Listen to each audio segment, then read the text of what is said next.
All right, Alexander, let's do an update as to what is going on in Ukraine. So, what is going on in Ukraine? It seems like it's a bit, I don't want to say it's quiet, but it seems like, okay, let me give a real quick summary. There's battles going on in Kharkov, in the Kharkov area, but it's not, it seems like it's starting to taper off, even though there is stuff going on. You'll get into that, but I'm getting the impression that it is starting to taper off day by day.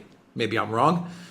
And then from what I understand, we have one big thing going on and two possibilities. A Ukrainian counteroffensive in Zaporozhye, perhaps a Ukrainian counteroffensive in Ugledar, though it does appear that the Russians may have already taken care of that. And Bakhmut, which no one is talking about, where the Wagner group is advancing towards the Bakhmut area, a big city, 75,000, a population of 75,000, which would signify a massive victory for Russia and for Donetsk and the Wagner group. So I think that gives a big picture view of what's Yep. going on. But what is going on? I think you've got this absolutely right. Now, I think what looks like we're seeing develop in Bakhmut is actually by far the biggest story. Firstly, Bakhmut is a big city. Secondly, it's being the operational headquarters, so far as I can see, of the Ukrainian defense structure in Donbass. There's been apparently an even higher headquarters in Kramatorsk, but many of the leading commanders have been apparently based in Bakhmut. Bakhmut is a city which Zelensky himself visited, by the way, at an earlier point in the war.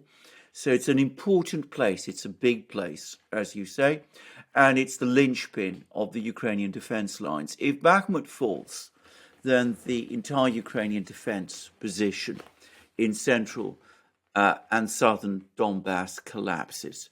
And it's highly likely, actually, that we could be seeing the beginning of the end, finally, of this protracted, extremely protracted battle in Donbass. And that might, by the way, explain some other things. Now, before we discuss that, I just wanted to say a few things about the Kharkov offensive that Ukraine has just launched, because now a lot of the things that I discussed in my previous video, which were my own assessments, it turns out that I was actually even righter about them than I'd realized. Firstly, I overestimated the size of the Ukrainian attacking force. I thought there were 5 brigades involved. There were only 3. So we're talking about a force of around 9,000 to 10,000 men, not 15, as I'd supposed. However, I also very, very much overestimated the size of the Russian force that was occupying Izium. I thought it was about 2,000 men. It seems it was probably fewer than 1,000 men in total. And this compares with the maximum size of the force, perhaps around the middle of the summer, which is between 5,000 and 8,000 men. Now, the Russians have been drawing it down. They've been gradually taking troops away from Izium. And what is most interesting is apparently that they continued to pull troops out of Izium. This is done in stages, but another stage of pulling troops out of Izium began on the 2nd of September. Now, the 2nd of September is 3 days after the internet was full of stories about a Ukrainian offensive in this particular area. So the Russians made a decision. We may agree with it, we may not agree with it, there may be reasons for it, maybe reasons against it. I'm not going to get into that discussion. But the Russians made a decision clearly some time ago that they were going to evacuate their troops from this part of Kharkov region. Now, that tells us a lot about this offensive. It was basically an offensive which the Ukrainians launched because they're getting all kinds of intelligence from the US, knowing that there would be no resistance, no effective resistance in this area. And if you remember, I was talking about the fact that Ukraine was able to send all these light forces running up and down the roads, the country roads, meeting no resistance. They were able to do that. They did that because they knew that there were no Russian regular forces there waiting to resist them. Now, that begs a number of big questions. The first big question is, why did the Russians pull out of ETHEREUM? Well, I've already, I think, given my own explanations. I'm not an expert in these things, but I will repeat again.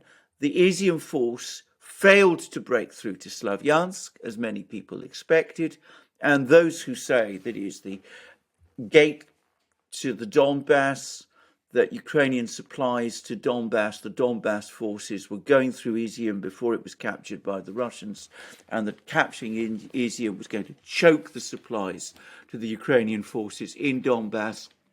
Well, that clearly was not the case. The Ukrainians were always able to keep their troops in Donbass supplied. So clearly, it had lost its utility from a Russian point of view, which is why they pulled their troops out. But the other big question is, where did the Ukrainians find their troops to launch this offensive in Kharkov region? And now this is much more tentative, but I'm beginning to get some suggestions that they came from the forces in central Donbass who have been defending places like Bakhmut. So, if in order to carry out this offensive, which effectively punched air, the Ukrainians weakened their defenses in Bakhmut, then that's, in my opinion, a very bad trade indeed. It's another example of Ukraine chasing headlines rather than victories. Now, that may be a tentative assessment. It's not one I'm going to stake my life on. I don't have all the pieces. We're only getting some of the pieces, but that's how it's beginning to look to me.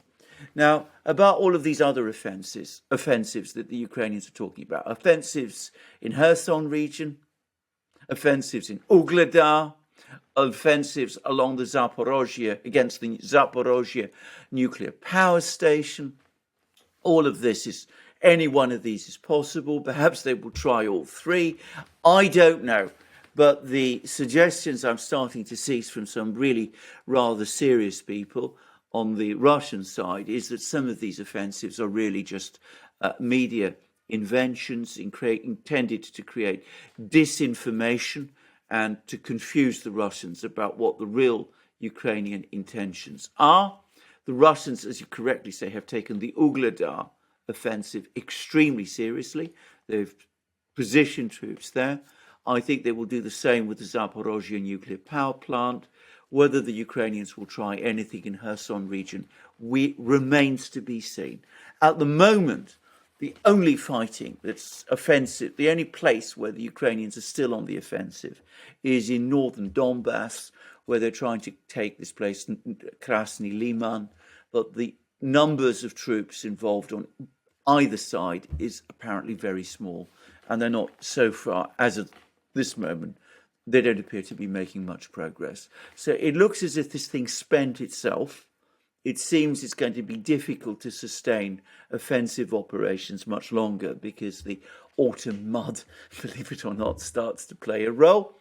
And it's also becoming increasingly clear that despite the fact that, as I said, this Kharkov offensive punched air, it did provide lots of targets for the Russian Air Force, and that the Ukrainian force that was launched against Kharkov did suffer very significant losses. So that's where we are at the moment in terms of the battlefields, to the extent that I can understand these things.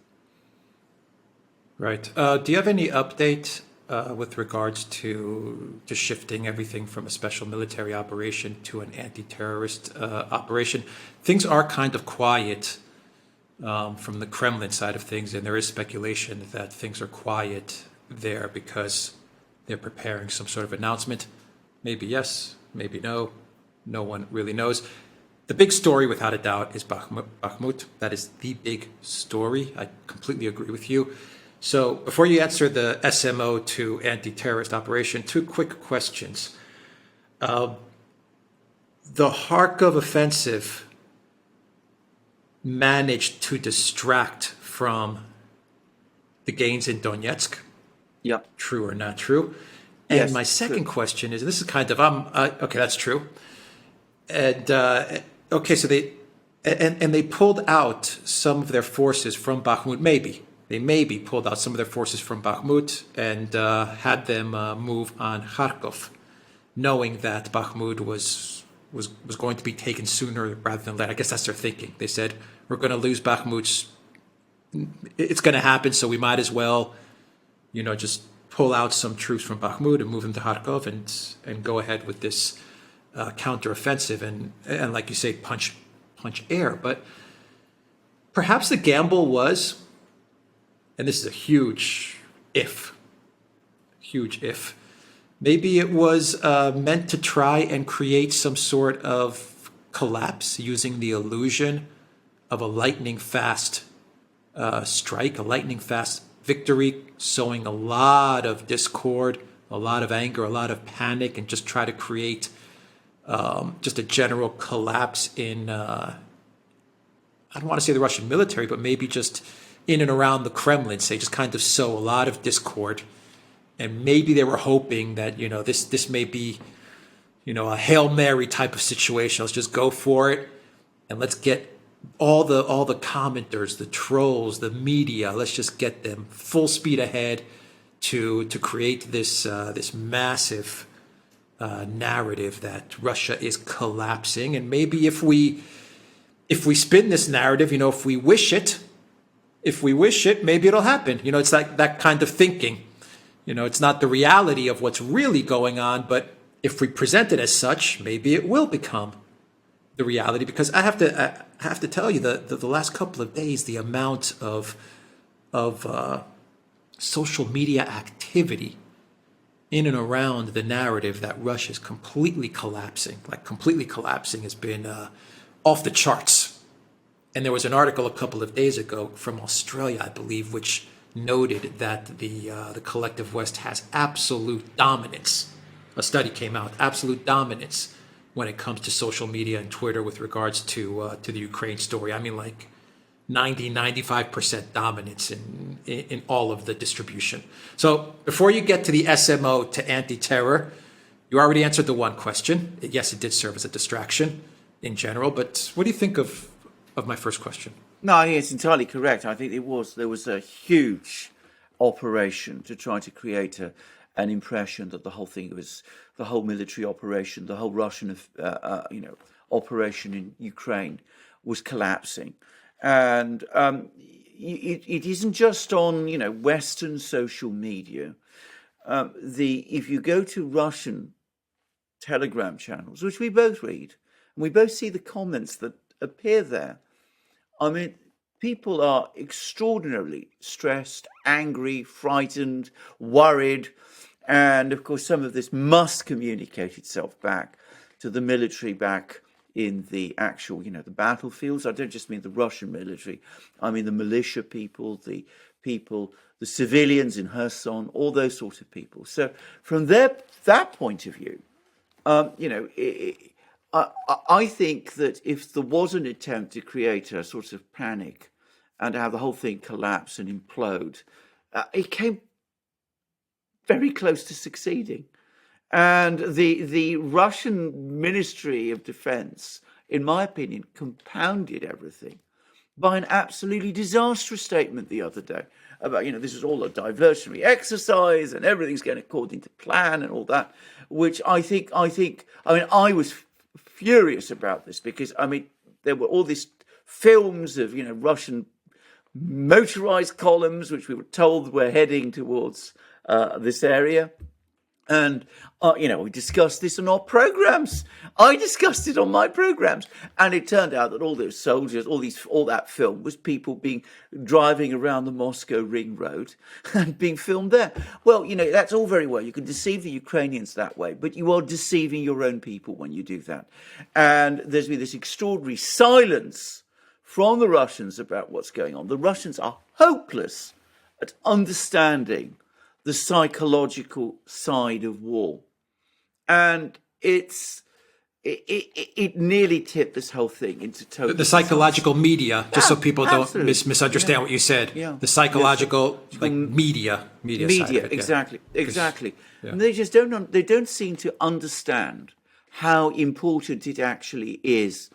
And to this moment, up to now, we haven't had a real statement from any Russian official coming forward saying, don't worry, this is all under control. They could have staged a meeting between Putin and Shoigu, for example, or something like that. Instead, we had these eerie meetings. We've had Putin turning up at the exhibition center in Moscow, giving prizes, talking to people on the celebrating Moscow Day, having this meeting with his economics advisors, all of this thing, this sense of trying to create an impression of business as usual.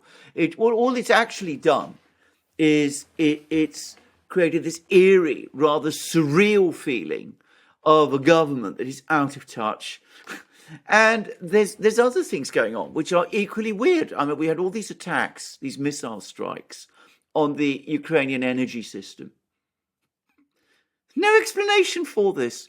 The Russian Ministry of Defense has now published its annual roundup of daily roundup of what's been going on in Ukraine, which is basically a catalogue of missile strikes in various places. But they don't happen to mention these missile strikes on these Ukrainian power stations. And this is a very Soviet-style way of conducting war. But I really don't think it serves Russia's purposes in the modern world. It may be, from a Russian point of view, from a military point of view, from the calculus of a general staff officer in Moscow, that, Ukraine shuffled its troops to Kharkov, punched air, and we're gaining Bakhmut instead, which is far more important. So, what's there to stress about? I mean, that's absolutely, understandable calculus. But, for people who are fighting in the lines, for people who are worrying about what's going on in Moscow, for people who are worrying about what's going on in Kherson City and in Donetsk, this has sort of been extremely alarming. And it does show the degree of social discipline that, didn't collapse in a heap. Before you answer the question about the anti-terror, I just want to make one statement. I remember we did a video. I don't know if you remember. We did a video. It may have been 3 months ago. It may have been 6 months ago. Really, I have no idea when we did it. But I think we actually I know we actually said when it comes to communications and PR, the Ministry of Defense in Russia should really take a page out of the foreign ministry and learn how they do it. Learn from them, because the foreign ministry, when it comes to communication, I mean, they're just on point. Yes. They got Lavrov, they got Zakharova, and they're just on point. What they need to keep secret, they keep secret. What they need to be known, they tell people. They use humor, they use social media. They're tough when they need to be.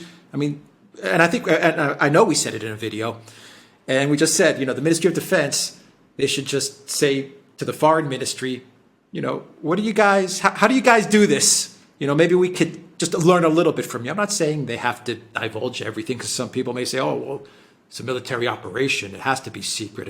We understand that. But in certain instances, in certain key critical instances, it would be good if they learned a little bit from the foreign ministry. Anyway, I don't know if you remember that. No, I remember that conversation it well, we had in a video. I don't remember the timeline of it, or what the video was about, to be honest. But I distinctly remember that we said that. Absolutely. I mean, I remember it extremely well, in fact. I mean, the problem with the Russian military is that all of the officers there who are in senior positions are Soviet trained. They came up through the Soviet system.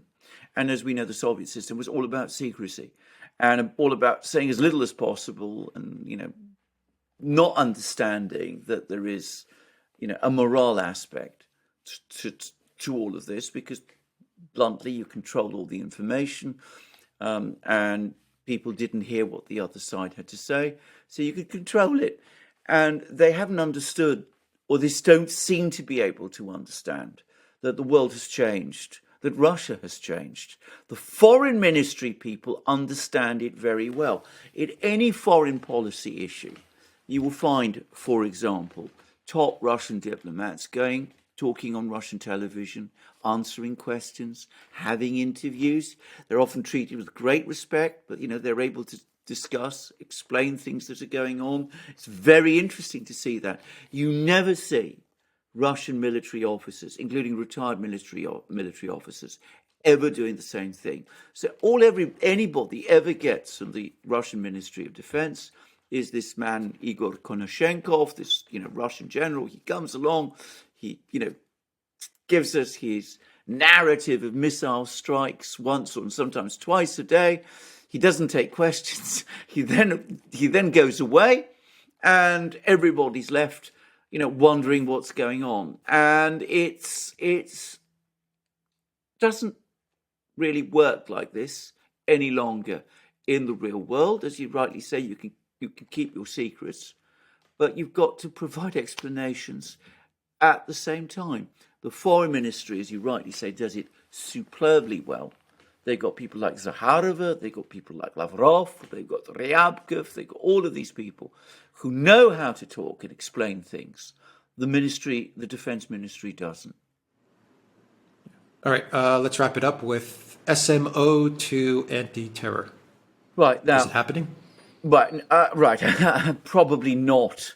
And I'll explain the sequence of this. I mean, over the last couple of hours, there's been one of the most tight information controls I've ever seen coming out of Moscow. I mean, there's been virtually nothing coming out from the government about the situation in Ukraine, which is, by the way, was a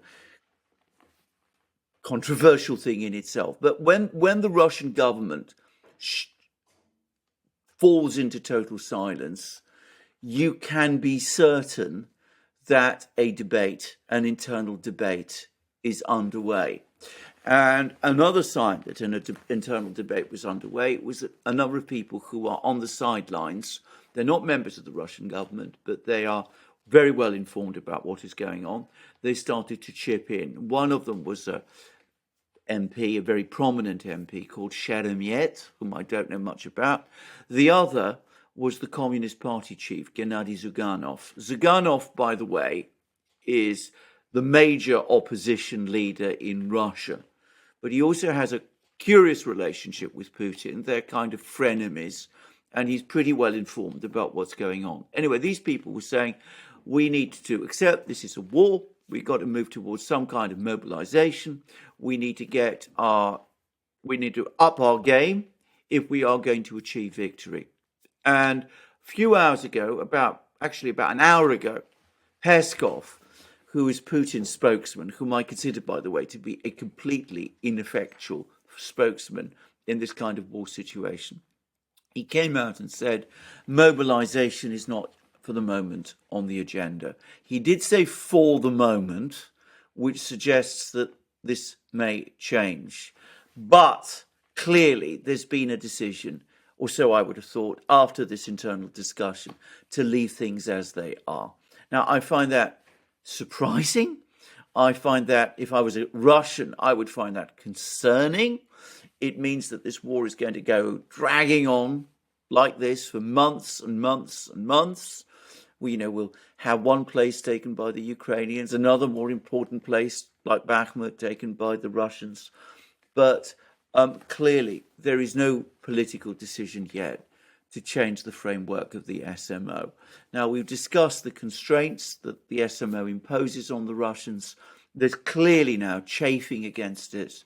I don't know whether this will change anytime soon, but for the moment, the line seems to be holding This is only going to be an SMO. We're not going to mobilize. We're not going to change its remit. We're not going to change the approach. We're going to stick to things as they are. I wonder how sustainable that's going to be. Why is the SMO in mobilization? Why is anti-terror connected to mobilization? I mean, I don't think anyone not sure wants it is. Mobilization. Mobilization would hurt Yeah. the Russian. It's a bad idea, mobilization. Yeah. But why is I- one you know, connected to the other? Yeah, I am inclined to agree about this, by the way. I think the issue of mobilization may be a red herring. And it may be that they're all talking about mobilization because they know that that simply isn't an option. And, you know, to be straightforward about it, you don't need mobilization. I mean, there are lots of people who are well informed about these things and who know about the available Russian military assets, have looked at the military picture. And there's no doubt at all that Russia could send another 50,000 troops to Ukraine. And that would probably be all that it needed in order to turn this whole thing round and end it very fast. I mean, you know, those troops are there. They could send more than 50,000 troops if they put their mind to do it.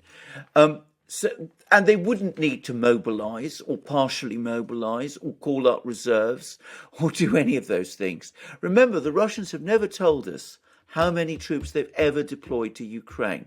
And when you actually drill down, you always find that the actual numbers are far fewer than people in the West say.